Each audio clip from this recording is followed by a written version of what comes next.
एक मिनट में आपसे दूंगा मैं। संक्रांति 16 दिन मंगलवार को और संत भक्त श्रद्धानंद जी के बारे में तो मैंने पहले कह ही दिया। और 19 तारीख को दिब्बड़ में, 20 तारीख को कठुआ में और 21 को दिल्ली में और 1 को पूर्णमासी नंदी साहब में स्वामी के संजय में सभी दर्शन करने जा सकते हैं। और 4 तारीख को कानपुर में, 6 को लखनऊ में और 7 को बस्ती में और 11 को फिर दिल्ली में, 13 को चोपड़ा, तो 14 किसी मुखोटर को, 15 को है पठानकोट में, 17 को नवरात्रे और 18 को फिर जलंधर में हमें ये दर्शन देंगे। 19 से 27 7 दिन भी मनाई जाएगी। इसके बारे में आप भाई जी से क्योंकि समय जो है व्यर्थ नहीं गवाना, क्योंकि सभी अपने अपने घरों में स्वामी जी के शासन हेतु इंतजार कर रहे हैं कि 12 महीने वाले हैं स्वामी का शासन सुनना। तो भी मैं स्वामी जी के चरणों में विनती करूंगा कि वो सभी संगत को कृपा आशीर्वाद दें और ऐसे ऐसे गुरु बताएं जिससे हमें गुरु महाराज के चरणों में जुड़ने की आस्था बनी रहे। बोलो जयकारा। जितनी संगत बैठी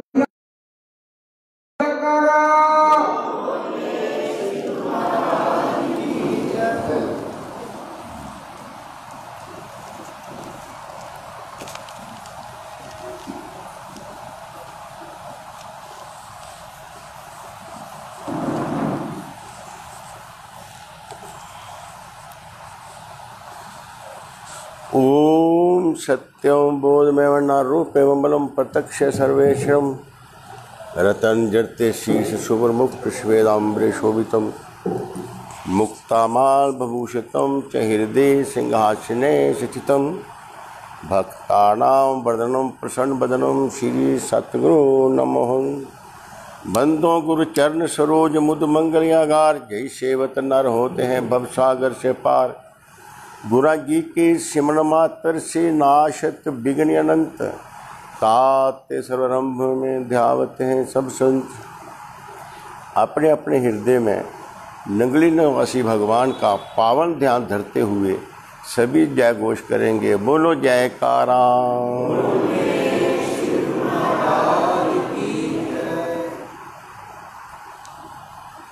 बोलो श्री नंगली निवासी भगवान की जय।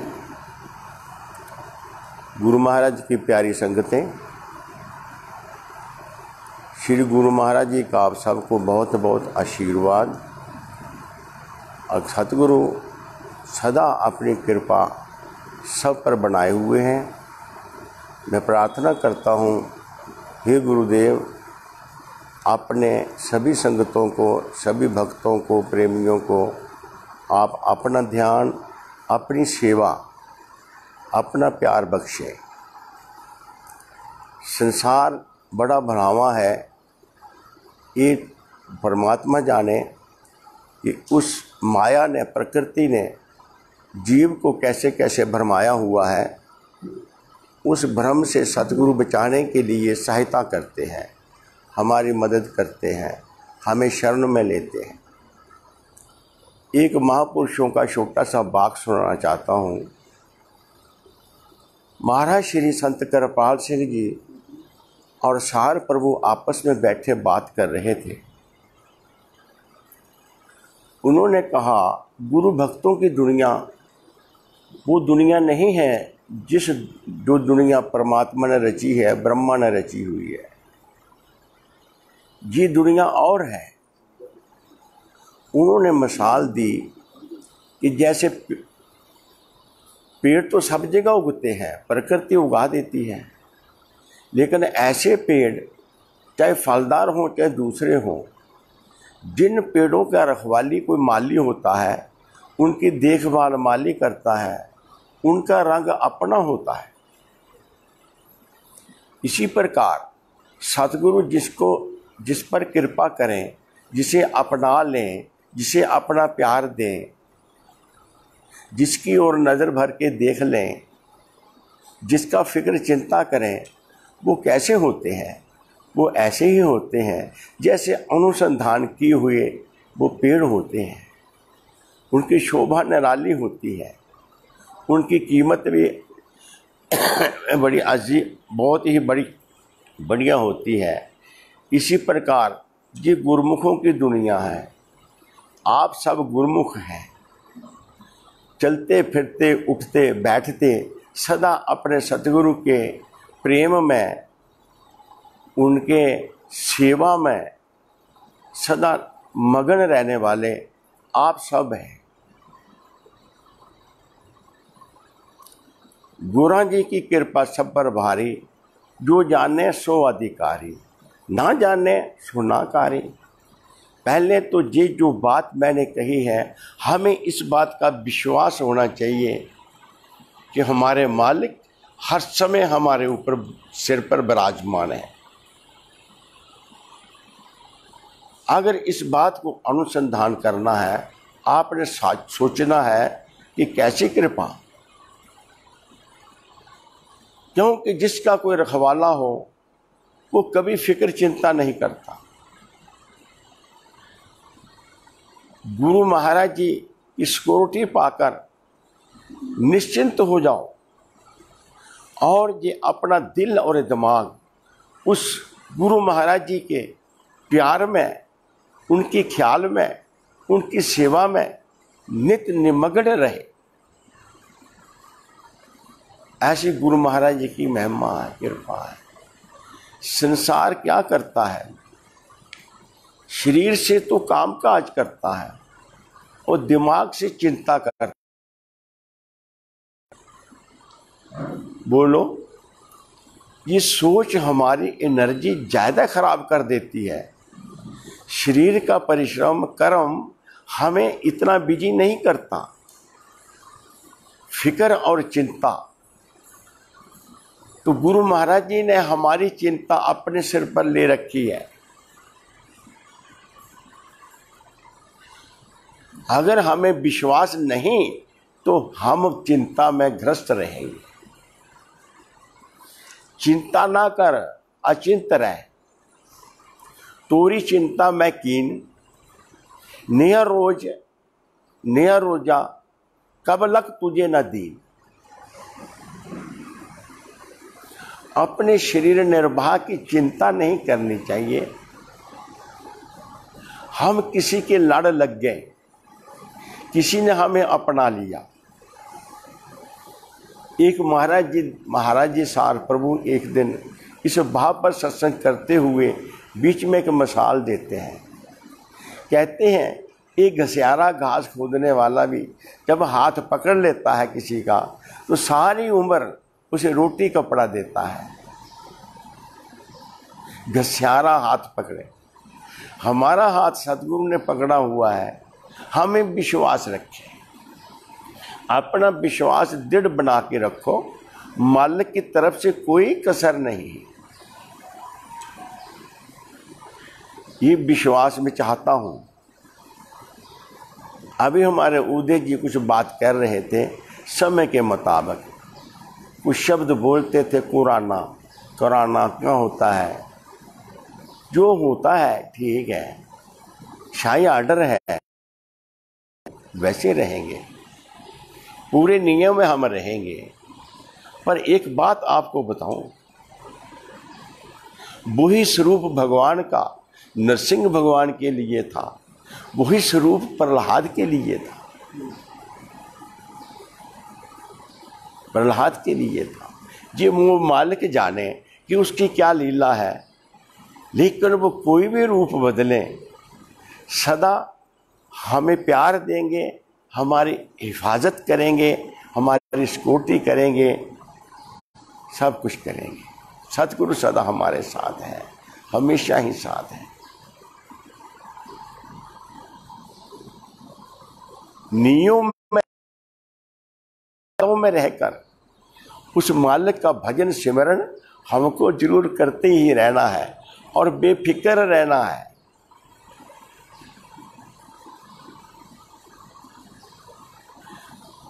परीक्षा के बिना कोई डिग्री नहीं मिलती। एक दिन महाराज जी कहने लगे, ईश्वर परीक्षा लेता है और उस परीक्षा में कौन पास होता है? जो उसकी शरण में रहता है। ये दिल और ये दिमाग सदा सतगुरु के ख्याल और प्रेम और सेवा, शरीर में से सेवा करता रहे, हृदय से नाम जपता रहे। और कैसे रहे? कहते हैं गुरमुखों की चौड़ी छाती होती है। नहीं समझे? हाँ, वो कैसे चलते हैं? थॉट से रहते हैं संसार में, अपने अंदर विश्वास भरकर और अपने वो प्रालब्ध या सब कुछ इस पर स्वाभिमान करते हैं। हमें इसीलिए छाती भर के रहना संसार में। जैसे तुलसी ने बताया, अस अभिमान जाई न मोरे, मैं सेवक रघुपति पति मोरे। ये मान सदा मेरे मन में बना रहे कि मैं किसी की हूँ, कोई हमारा मालिक है। इस मान से संसार में जीता हूँ। ये दो चार बातें आपको मैंने इसलिए कही कि आप बिल्कुल सतगुरु के प्यार और स्नेह में सदा रहो।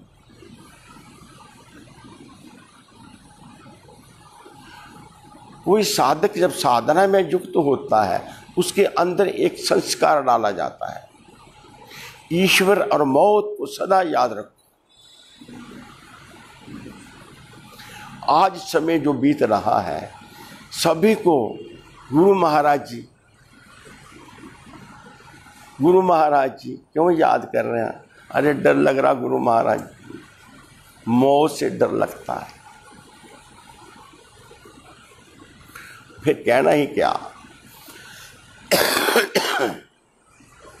जो डर गया सो बच गया। जिसने अपने अंदर गलती को देख लिया, वो महापवित्र हो गया।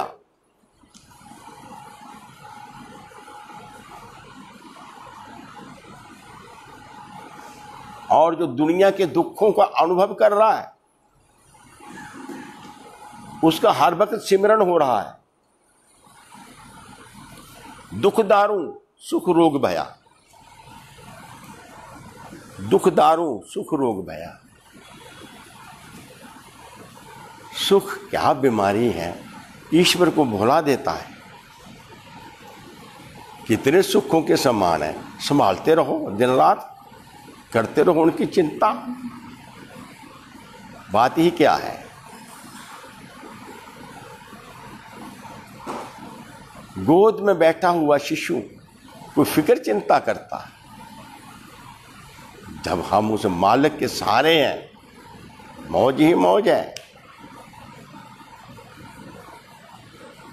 बस इसलिए आपको कोई खतरा नहीं, अपना विश्वास कायम रखो।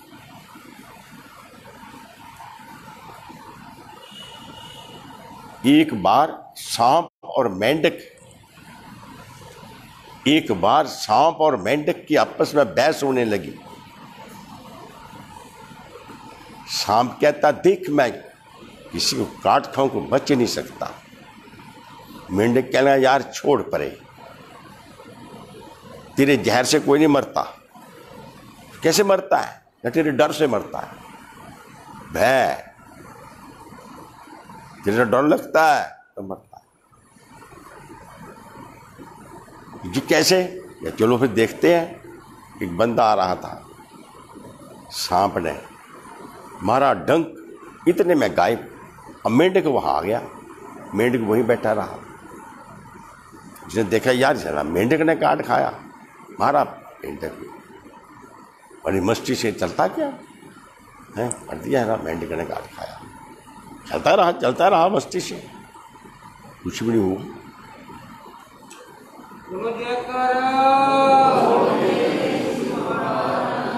दे तेरा डर मारता है।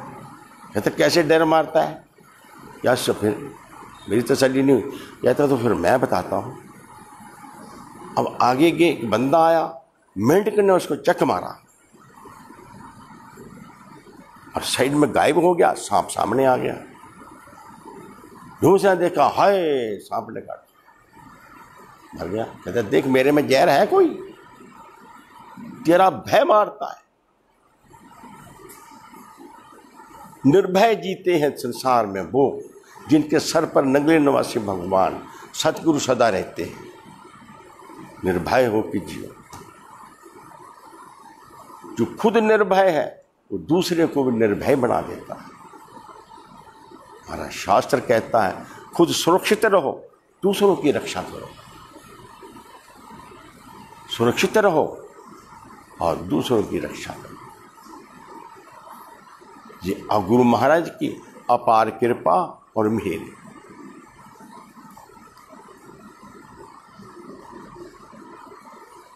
और कुछ मैं बात करूं,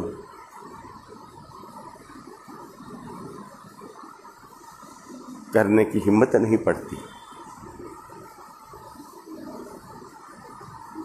संत भक्ति शब्दानंद, संत भक्ति शब्दानंद, उनका बचपन बनना राज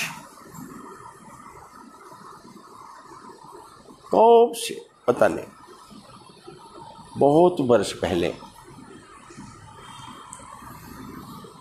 भारी राम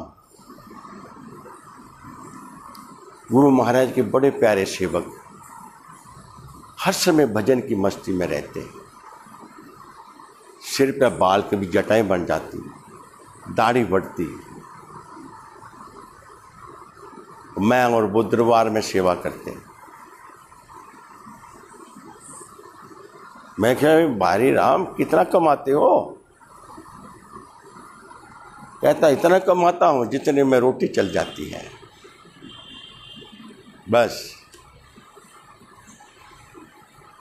मस्ती में इसी प्रकार यही स्थान पर सेवा करते रहे।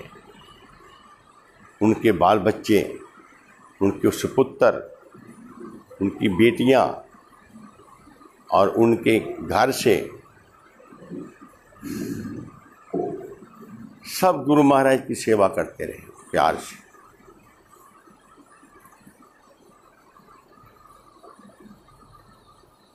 मैं उनके बारे में क्या बताऊं, अपने अपने ड्यूटी दियो।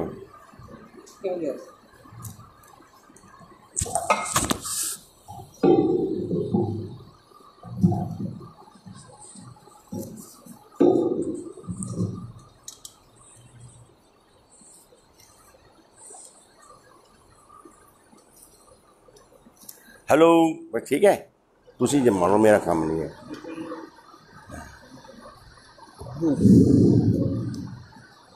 अच्छा, सब मेरी ड्यूटी। बोलो जयकारा, बोल मेरे श्री गुरु महाराज। तो मैं क्या बात बता रहा था, मासूम सी बच्ची राज, देव भाना, सेक लगा,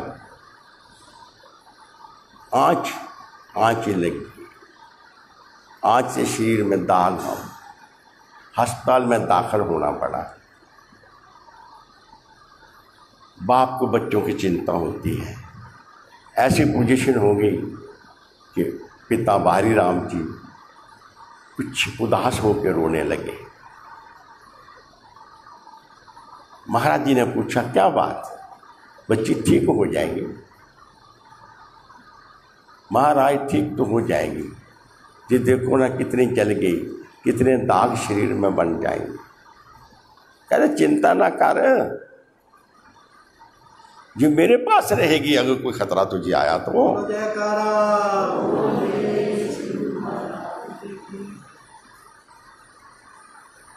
इसी प्रकार धीरे धीरे स्वस्थ हो गए। और बचपन में कितना प्यार होता है, कितने प्यार से दरबार में सेवा करते रहे। जैसे बच्चों को देखा उसी प्यार से दरबार में सेवा करते रहे। और संत ध्यान शब्दानंद जी के निरीक्षण में रहते रहते इस स्थिति पर आए कि उन्हें संन्यास की दीक्षा स्वामी श्री गुरु शरणानंद ने दी। और आश्रम की सेवा बहुत जिम्मेवारी से वो सदा निभाते रहे, बहुत फिक्र करके चिंता करते थे, सोचते थे। अपने परिवार और घरों में घर गृहस्थ की चिंता तो दुनिया करती है, जो गुरुहर की चिंता करे उसको क्या कहना। और महाराज जी का एक वाक्य याद आता है, दरबार के काम कितने होते हैं, सुबह से शाम तक दिन रात दौड़ भाग करो करो करो।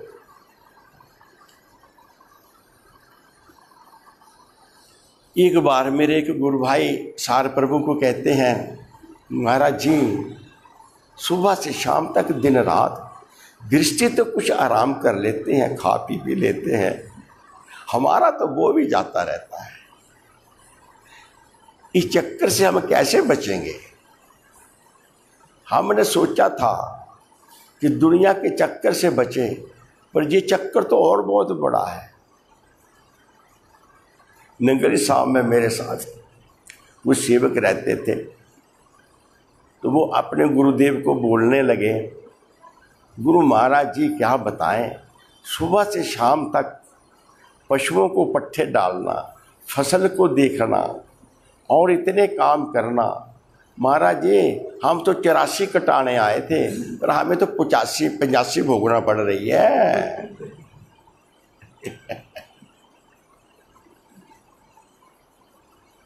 गुरु महाराज कहते बेटे वो 84 परमात्मा की जो बनाई हुई है ना, उसमें तुझे डाला था, और इधर 85 ना होती तो 84 से निकलता। बच्चों उसमें तुम निकल ना पाते, जिस 85 में मैंने फंसाया है उसमें से मैं निकालूंगा तुम्हें, तुम चिंता मत कर, मेरी ड्यूटी। महाराज जी ने भी यही बात करी कि बेटे कोई बात नहीं, जिस 84 में मैंने डाला उस 84 से मैं निकालूंगा, मैं वचन देता हूं। पर जिस 84 में तुम फंसते हो उसमें से तुम ही निकलोगे, मैं नहीं निकालूंगा। कौन से 84? शरीर के 5 तत्व, 5 इंद्रियां, 5 स्वान, 5 मान समान, जो अंदर से ऐसे प्रकट हो जाते हैं जैसे धरती से ज्वाला प्रकट हो जाती है, ज्वालामुखी। उनसे कौन बचाए? केवल सतगुरु की शरण। तो महाराज जी ने कहा जो 84 आप रचते हो उसमें से आपने निकलना है, और जिसमें मैंने फंसा इसमें मैं निकालूंगा।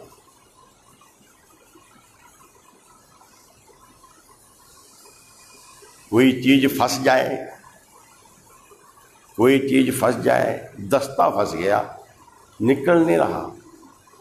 हथौड़े में दस्ता फंस गया, नहीं निकल रहा। फिर हथौड़े को पकड़ करते हैं, इतनी पकड़ करते हैं कि इतने जोर से उसको ठोकर देते हैं कि दस्ता बाहर निकल जाता है। वो पकड़ जबरदस्त होती है, जैसे सतगुरु की पकड़ जबरदस्त होती है, और 84 की पकड़ से आदमी बच जाता है। पकड़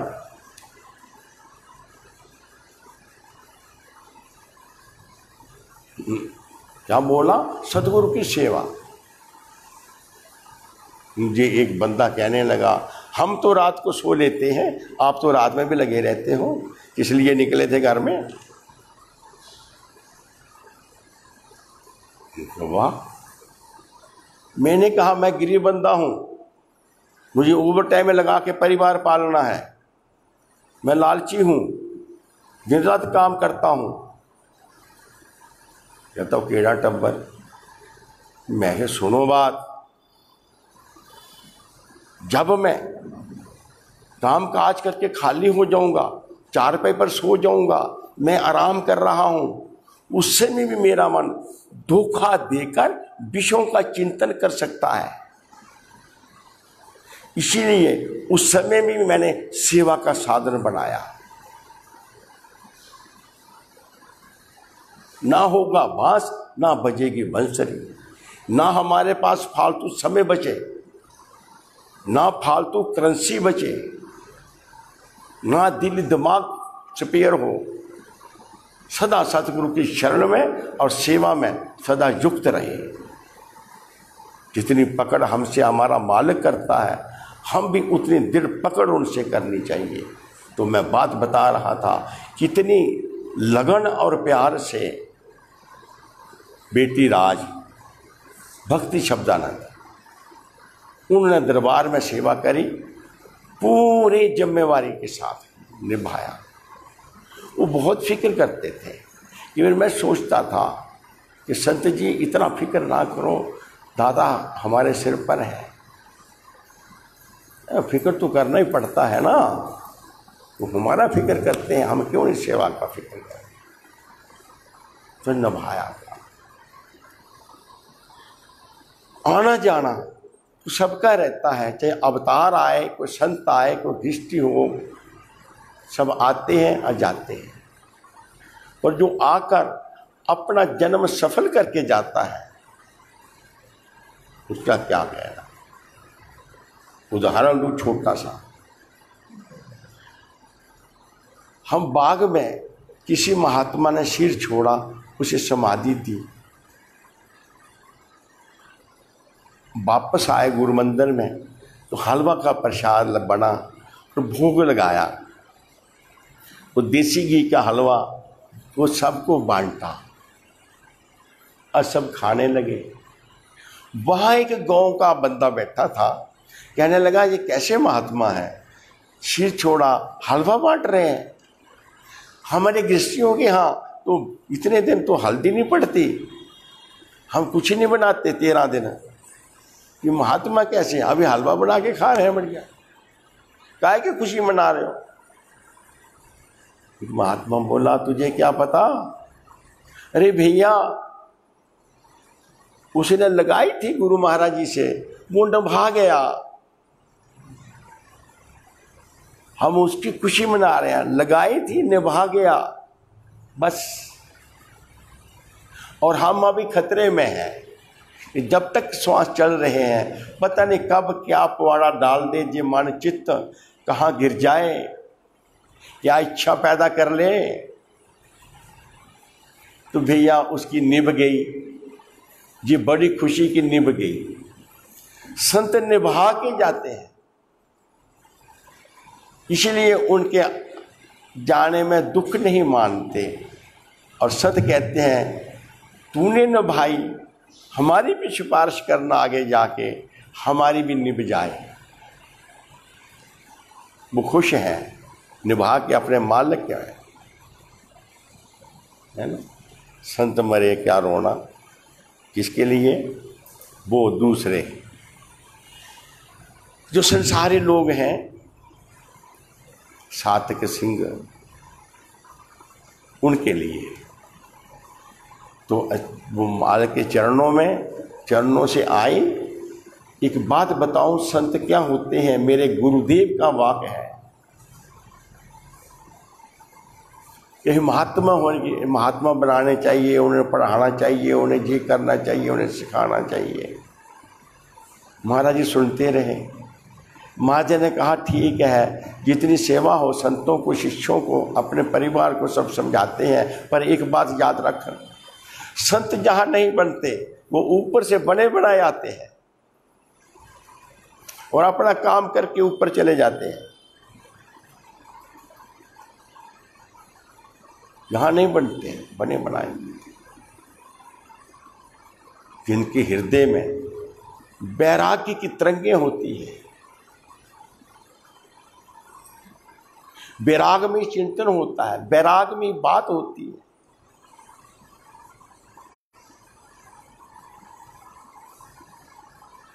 वन में कोई चला गया, कोई जड़ी ढूंढने के लिए, कांटे, पत्थर, ठोकरें, जंगल में क्या होता है, ढूंढता है, ढूंढता है, ढूंढता है, कपड़े फंसते हैं कांटों में, चलता है, पर उसकी नजर कहाँ होती है।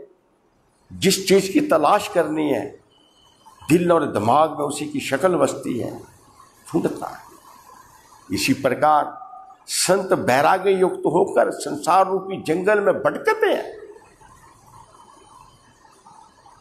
नाम वाली जड़ी, नाम वाली बूटी, उस बूटी को सदा ढूंढते हैं।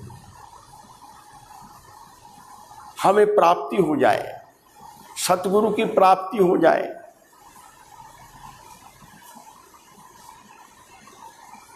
और गुरबाणी में कहा प्राप्ति हुई तो क्या होगा? आनंद भया मेरी माए सतगुरु में पाया। सतगुरु जे पाया सह सेती बजियां बधाइयां, और मौजां आ गईयां। क्यों? जिसे ढूंढ रहे थे वो मिल गया। और क्या? कैसे मिल गया? एक बंदा कहता महाराज जी मैं आपका हूं, मैं आपका हूं। कहते हाँ बेटे तू मेरा है, ऐसी कोई बात नहीं, पर एक छोटा सा फर्क है, मैं उसको क्या करूं? तो महाराज जी वो क्या? तू मेरा है, तूने अपनी रजिस्ट्री मेरे नाम तो करा दी पर कब्जा नहीं छोड़ा। हम सतगुरु को तन मन अर्प देते हैं, तन मन धन अर्प गुरु, सतगुरु को सौंप देते हैं।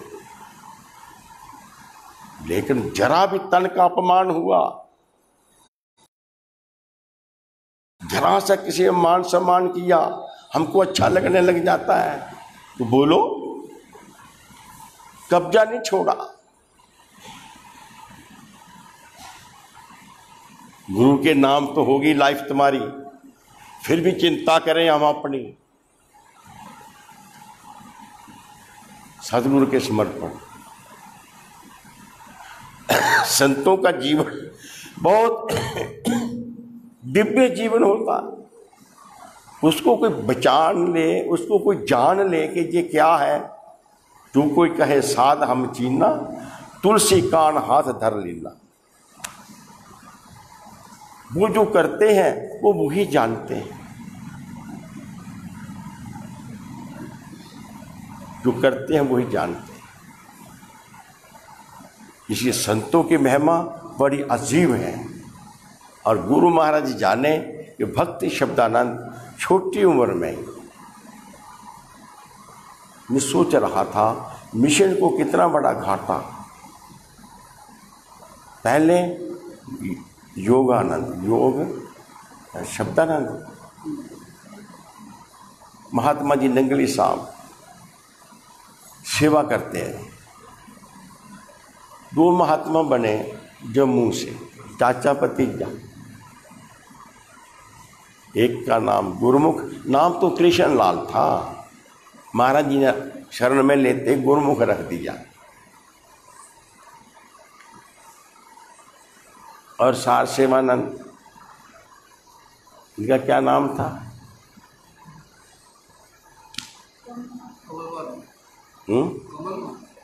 कमल, कमल, कमल और कृष्ण नाम थे। तो कृष्ण की जगह नाम रख दिया गुरुमुख, और कमल तो खिले ही रहे। और इन्हें जब भेज दिया स्वामी श्री गुरु शरणानंद जी ने दिया सार सेवानंद। महाराज जी, स्वामी जी कहने लगे क्या नाम रखे? कैसे सार की सेवा में आए हैं तो सार सेवानंद, सार की सेवा करते हैं। अभी तक सार की सेवा में है, अस्वस्थ हैं, कोई बात नहीं। जिसका नाम कुराना है ना, इस कुराने में उनकी सेहत सुधर गई। डॉक्टर ने कहा कुराना, उसके सेवादार को भी बोला कुराना, दोनों नाचने लगे। और रोज खा पीते हैं, नाचते हैं, खुशी खुशी सेवा करते रहते हैं।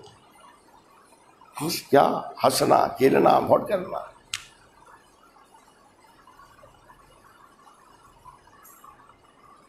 और जब वो 14-15 दिन की कैद से बाहर आए, कैद क्या होती है जी? एकांत में रहो, ना कोई दवाई, ना दारू, ना कुछ भी, ना इलामत, कुछ नहीं है।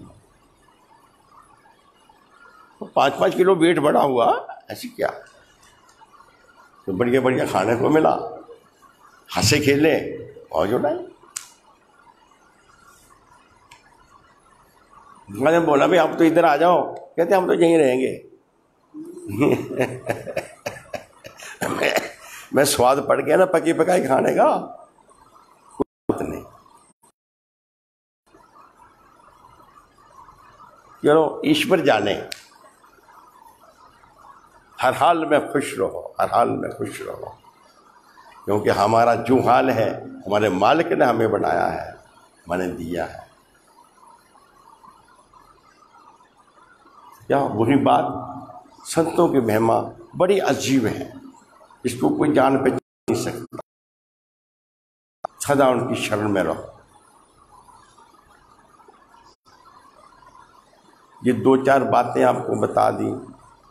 अब हमारी प्यारी बहन भक्ति शब्दानंद जी वो गुरु चरणों में लीन है।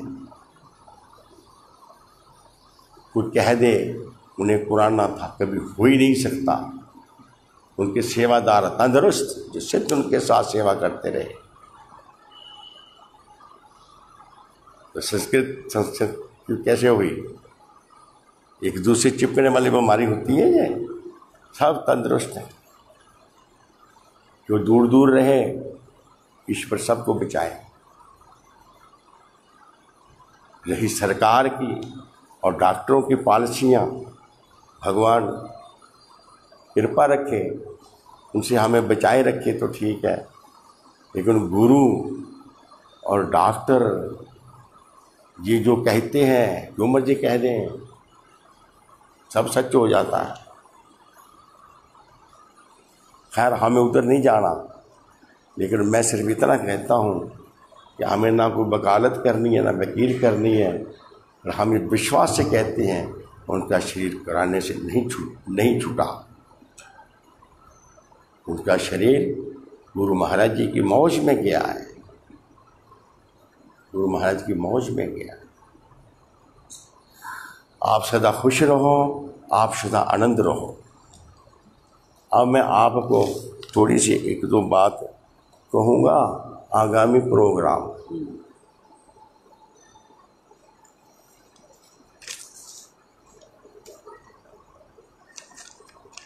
गुरु घर के प्रोग्राम चलते हैं। आप कहीं ये सोचो कि धर्मानंद अपने प्रोग्राम बना रहा है, ऐसे भाग दौड़ करता रहता है।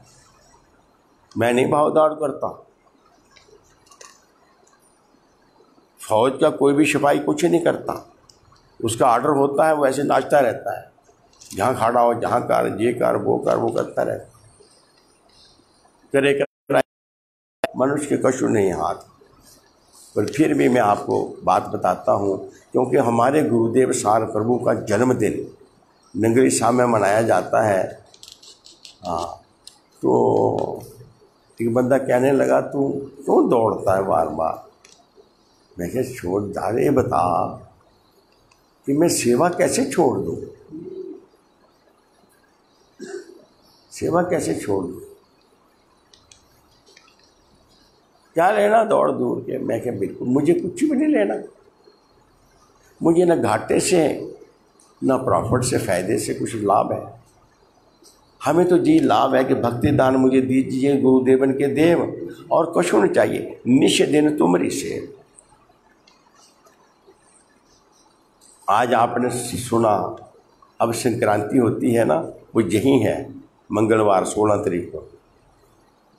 संक्रांति को भी आप आ जाना। एक बंदा कहने लगा तुम प्रोग्राम रख देते हो, इतनी दुनिया आ जाएगी। मैं यार छोड़,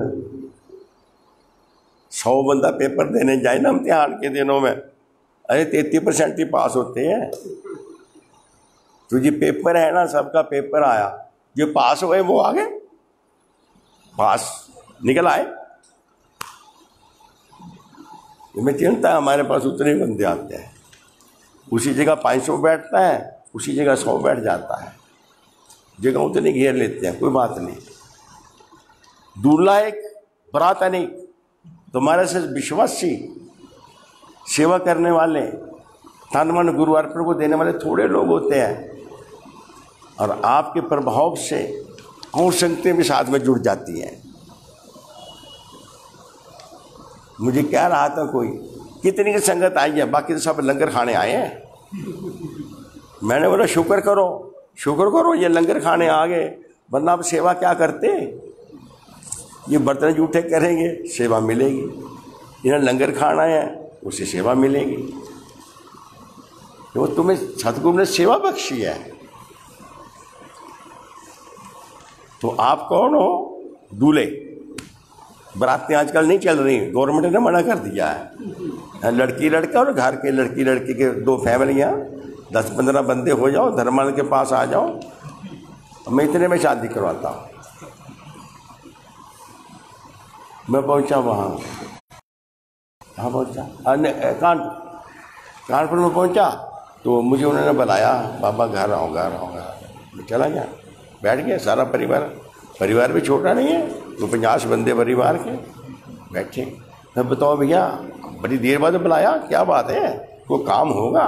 हाँ, ये लड़की देखो, लड़के के लिए ठीक है। मैं कहा लड़की लड़का ऐसी बात ही नहीं है। मैंने इसके बाप को भी देखा, उसके दादे को भी देखा था, इसके बाप को भी देखा, इसी में देख रहा हूँ, मेरे से क्या छिपा है।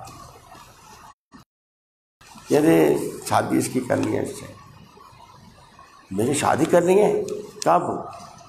तो 3 महीने बाद। मैं कह नहीं, आप ही करनी। अरे 24 साल की लड़की, 26-23 साल का लड़का, देखने के बाद फिर क्या सब्र होगा? बाद में दोस्ती करके घूमने जाएंगे, तुम नहीं मना करोगे, इसलिए शादी अभी कर दो इनकी। बड़े खुश हुए। एक हार मुझे डाला था किसी ने, एक परमानंद के गले में डाला था, 2 हार मेरे पास थे। मैंने बोला अरे बोलो बढ़िया सा भजन बोलो। भजन बोला और उनको जयमाला डलवा दी, और उसके बाद सब नाचने लगे घर के लोग। 1 घंटा नाचे गाए फर्स्ट क्लास। शादी हो गई। मैं क्या, आप भी शादी करो, शादी क्या करना है, यही शादी हो रही है आजकल, हो गई, चलो। लड़की भी खुश है, लड़का भी खुश है, माँ बाप भी खुश है, शादी क्या दिन में। अभी नकवी साहब 2 शादियाँ करेंगे। तो मैंने क्या बताया आपको? मैंने जी बताया है। हाँ, तो इसीलिए गुरु चरणों में जो हो जाए। ये जो शादी होती है ना, आप बोलते हो कि सनातनी मर्यादा अनुसार शादी होती है, एक प्रतीक बनाया जाता परमात्मा का। उसके सामने लड़की लड़का एक दूसरे को वचन देते हैं। गुरु से बड़ा प्रतीक कौन है?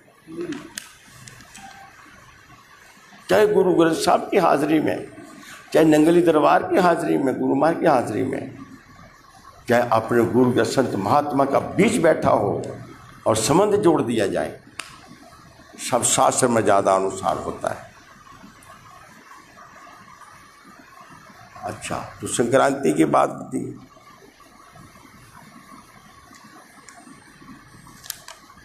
तिब्बत आश्रम में जाएंगे, सत्संग करेंगे, आगे चले जाएंगे, कोई ऐसी बात नहीं। तो टूंगे का प्रोग्राम है 20 तारीख को, एतवार 20 तारीख है। उसके बाद 27 को दिल्ली में सत्संग है, वहाँ हम जाएंगे। और सबको क्या कहना हमने, महाराज जी के अवतरण दिवस पर जरूर आओ। आपके पास बहुत बड़ी जगह है, तपोवन बहुत बड़ी जगह है, जितना मर्जी दूर दूर बैठो। वहाँ पर एक बिल्डिंग बन गई, लंगर वाली बिल्डिंग तैयार हो गई है तपोवन में, वो बनेगा। और भी वहाँ आपको मैं जाके देख लेना, कोई किसी चीज़ की कमी नहीं है। हाँ, पहली तारीख पूर्णमासी को मैं नंगरी साहब ही हूँगा, तो कैलेंडर में लिखा था। उसके बाद कानपुर जाएंगे। जो पहले प्रोग्राम बना था, जो प्रोग्राम जो बने हैं, इजाज़त दें जिनके प्रोग्राम है तोड़ के जाते हैं, इजाज़त ना दें तो नहीं जाते हैं। पूछना हमारी ड्यूटी है कि लखनऊ में, बस्ती में, दिल्ली में तो है 11 तारीख को, फिर इधर आएंगे पंजाब की तरफ। रास्ते में ध्यान शब्दानंद भाई जी का भाई है चोपड़ा, वहाँ 13 तारीख को सत्संग करेंगे। फिर एक सत्संग जहाँ शुरू से होता आया, महाराज जी के जन्मदिन, और वो 14 अक्टूबर महाराज जी की जन्म डेट है, अब की पड़ रही है। नकोदर में तीर्थराम के होता है कि थोड़ा सा उन्हें चोट लग गई थी, वो महाराज ठीक रखें, ठीक है। वो जो बुजुर्गों को लगती है गिरकर पीछे लगती है, तो मालिक भला करें, ठीक ठाक हैं। पठानकोट का चक्कर 15 को, और फिर क्या होंगे नवरात्रे, 17 तारीख नवरात्रे शुरू होते हैं, और महाराज जी का जन्मदिन है एकादशी। 25-26 तारीख का प्रोग्राम है। आपको जितना समय हो आना, एक दिन के लिए आओ, 26 को आओ, 25 को आओ, 27 को तो घर जाओ, जरूरी नहीं घर जाना, वहाँ बड़ी जगह है आपके लिए। इत्यादि ये प्रोग्राम आपको बताए।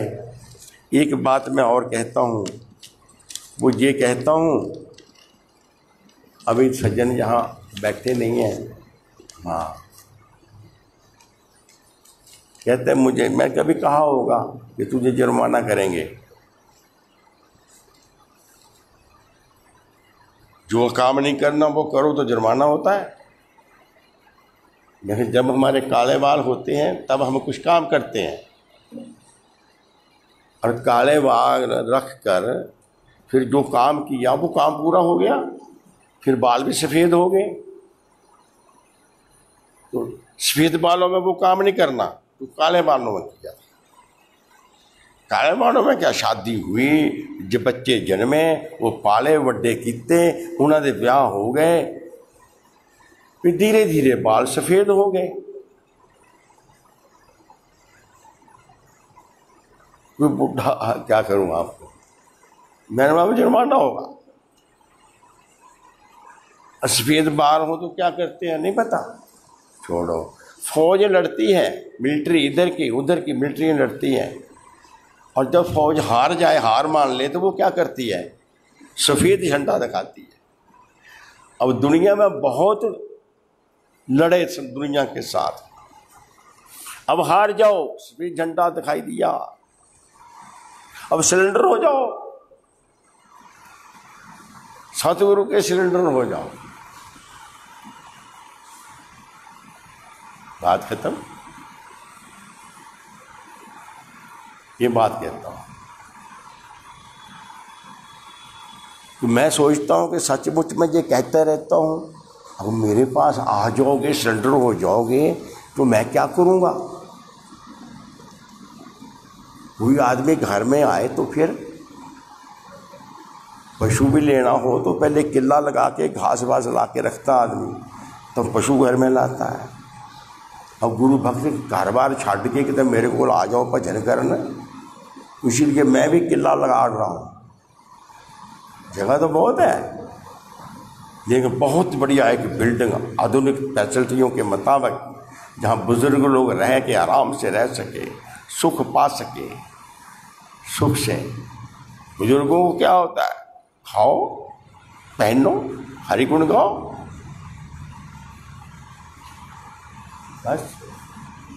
आज मैं किसी को कह रहा था, कोई किसी की बात कर रहा था, मैंने बोला बेटे तो क्या कर रहा है, इस समय बड़ा कीमती है तेरा दिल और दिमाग, जो महाराज जी से जोड़ना है, वो सेवा से जोड़ना है। वो किसी ने कुछ गलती करी, उसकी गलती तेरे दिमाग में बैठ गई, तो उसकी गलती को रिपीट कर रहा है। अरे जी गंदगी है, अरे कोई थूक गया और तेरा मन मक्खी बनकर उस पर बैठ गया, ये क्या करता है। कभी सोचा आपने? किसी ने गलती करी, हमने याद कर ली, हम एक दूसरे के आगे निंदा करने लग गए। तो वो पता कैसे होती है? जैसे किसी ने गलती करी, थूक दिया, फिर उस पर मक्खियां बैठ गई। मक्खियां ना बढ़ो, अच्छा है तो वो राख डाल दो उसके ऊपर कि मैंने देखी, दूसरा ना देखे। सुने बातें, सुखी रहो सदा। ये संसार परमपिता परमात्मा का बनाया है, इसको वो चला रहा है। हम इस संसार के फैसले ना दें, वो अच्छा है वो बुरा है। ठीक है, अच्छा बुरा है, पर उसका कोई मालिक तो है। मैं तो राही हूं, रास्ते में नजर पड़ गई मेरी, तो वो ढोल बजा रहा है। उस्तत निंदा, इसमें सारा संसार गोते खा रहा है।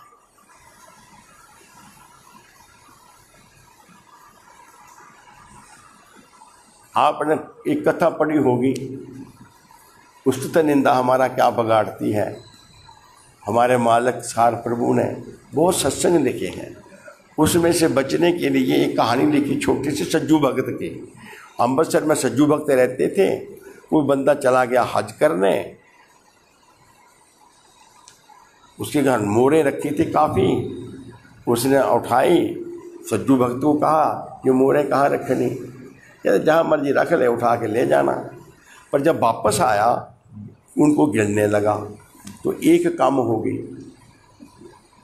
उसने कहा एक कम हो गई, कहता मुझे तो पता नहीं, तुम ही जानो। तैश आ गया, धत्ते धत्ते बस बुरा भला कहा, बाहर निकला, लोगों से बातें करी, फिर राजे से नवाब से जाके शिकायत करी। नवाब ने कहा मैं नहीं मानता, मैं सज्जू भक्त को नहीं पूछ सकता, तो एक दो ले जा मेरे से, मैं नहीं पूछता। घर गया, कहता है सज्जू भक्त बड़ा बड़ा फिरता, एक मोर निकाल दी उसने। कैसे निकाली? मैं गिनी एक कम है। तो घर वाली कहने लगी तो मैंने निकाल ली थी, उसने नहीं निकाली। कहता मैं तो फिर बहुत कुछ गंदा गंदा करके आया हूँ। कहते घर में मत घुसना, जाओ पहले माफी मांग के आओ। चला गया राजे के पास, शर्माए जाने में। कहता अब बुलाते हैं। सज्जू भगत को सम्मान से इसे बैठाया, इज्जत करी, बहुत महिमा करी। लोगों को कहा सोच समझ के रहा करो। मान सम्मान देने के बाद जब वहाँ से निकले तो सज्जू भक्त के जयकारे जयकारे। उसने बोला यार ये क्या बात हो रही है, मैं क्या करूँ? वो गया, अपने दुपट्टे के दोनों पलड़ों पे 2 झोलियाँ बना ली, उसमें राख भर ली। एक राख भर के इधर फेंके, दूसरा भर के इधर फेंके। किसी ने कहा ये क्या लीला? कहता है ये उनके सिर पर जो कल निंदा करते थे, ये उनके सिर पर जो आज महिमा कर रहे हैं।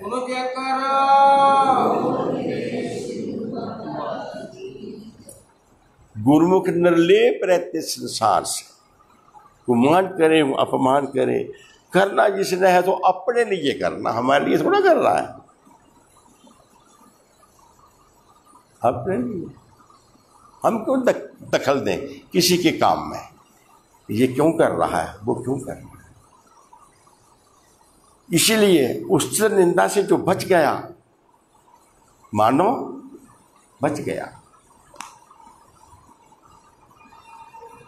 हाँ, और करिए कि स्वाद बड़ा आंदा निंदा कर दिया, होश भुल जाती है, भुख खाना पीना भुल जाता है। जे किसी ने निंदा सुनने लगी है तो पता नहीं चलता है। अब मैं क्या बताऊं, कोई बात नहीं। तो मैं ये बातें इसलिए बोला, आप गुरुमुख हैं, जितनी चीज अच्छी हो उतनी उसकी अच्छी संभाल की जाती है। गुरुमुखों, तुम्हें बहुत खतरा मानना चाहिए संसार में, बहुत खतरा। किसी ने लामा जी महाराज जी, लोग इन्ना कुछ करते हैं, उनको कुछ नहीं होता। हम छोटी सी गलती करते हैं तो आप बड़े नाराज हो जाते हैं। हजूर क्या फरमाते हैं, इन्हें बेटे काले कंबल पर जितना मर्जी गंदगी डाल दो, दिखाई देगी। और साफ सुथरा चमकदार कपड़ा किया हो, उसमें मक्खी भी बैठ जाए तो दिखाई देती है। तुम पवित्र शुद्ध हो, वो मक्खी का दाग भी नहीं मुझे बर्दाश्त होता, उसी वक्त धोते हैं। वाह, क्या बताऊं। सुनो, तुम एक बात बताता हूं, अपने ऊपर निरीक्षण करना। जागृत रूह कौन होती है? जो जागृत है, जागा हुआ होगा तो देख रहा है ये क्या हो रहा है, नहीं होना चाहिए, वो हो रहा है, जागा है। जो गलती कर लेता है, कोई गलती होगी, कोई शब्द गलत बोला गया या और कोई गलत काम थोड़ा सा हो गया, जब वो एकांत में जाता है, अकेले में अकेला बैठता है, जब सोने लगता है, तो वो गलती याद आती है जो करके हम भूल भी गए थे, उस समय याद आ जाएगी अकेले में। और तुम्हारी आत्मा उसका प्रायश्चित करेगी। जब तक वो प्रायश्चित पूरा नहीं होता तब तक नींद नहीं आएगी। जागृत रूह ऐसी होती है।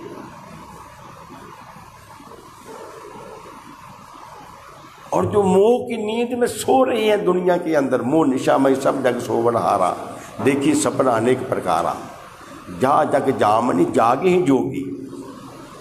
तो जोगी क्या होता है, जागृत क्या होता है, वो तो आपको उसे दिखता है दाग अपने ऊपर, और उसको वो प्रायश्चित से धो देता है। और जिसे नहीं दिखता पता कहता है, हम पता चले लगाया मैंने तड़का, उन पटते पे मैंने इन्ना कुछ किया, मैं बताया उसको कैसे करते हैं। अब तेरे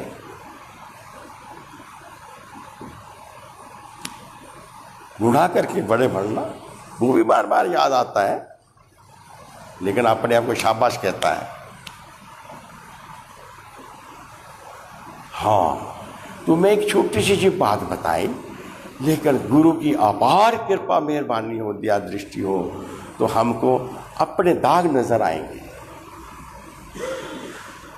नहीं तो वही बात। बताओ, एक बात और सुनाऊंगा, बहुत बढ़िया। चले जा रहे थे, कोई किसी को शिक्षा दे रहा था, कहते हैं 2 झोलियां बनाओ, दोनों झोलियों में एक में अपने गुनाह डालो, एक में अपने अवगुण डालो। अपने अवगुणों वाली झोली अपने आगे रखो, और एक में दूसरे के गुण डालो। अपने अवगुण देखो, दूसरे के गुण देखो,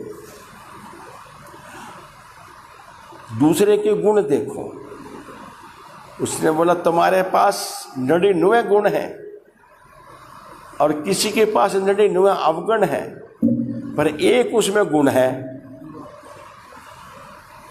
99 अवगुण वाले का एक गुण आपने सीख लिया तो वो आपका दाता बन गया, उसने आपके 100 बना दिए।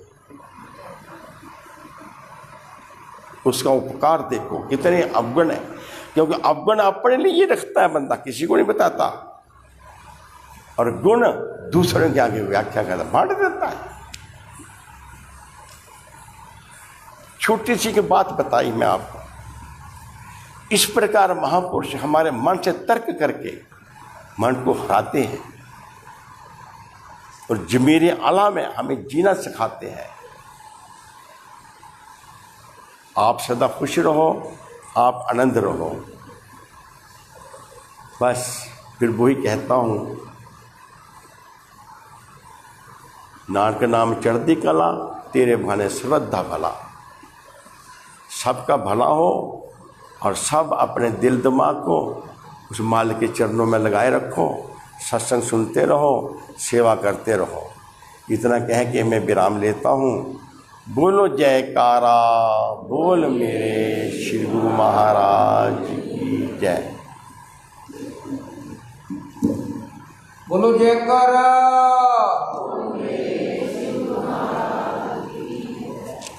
कुछ भी कहने से पहले मैं आपको एक बात कहूँगा कि हमारी से जो हम संगत के रूप में बैठे हैं, स्वामी जी हमसे कितना प्रेम करते हैं कि उनका कंठ स्वर आज ठीक भी नहीं है, अच्छी तरह बोल भी नहीं पाए, लेकिन उन्होंने फिर भी हमें प्यार दिखाया, आशीर्वाद दिया। तो अब बात तो फिर वही आ जाती है कि जो बातें हम सुनते हैं स्वामी जी के मुखारबिन से, जो बातें हम मिशन के साहित्य से पढ़ते हैं, उन पर अमल करने की जरूरत है। अमल ना से बरसात से क्या होता है। तो आज उनका आशीर्वाद मिला, हम सब बहुत भाग्यशाली हैं। अब मैं प्यारालाल जी को बता दूं,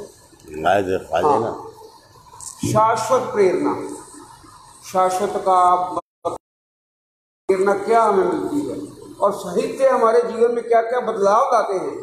ये ना समझिए कि हम किसी नहीं, ये देखिए कि उस लेखक की, उस शायर की, जो उसने समय अपने कीमती समय हमारे लिए अपना ज्ञान बांटा है, हम उसके साथ चाय पी रहे हैं जब इसको पढ़ते हैं। इतना बात याद करके इसको पढ़ें और अपने जीवन में बदलाव लाएं। बोलो जयकारा।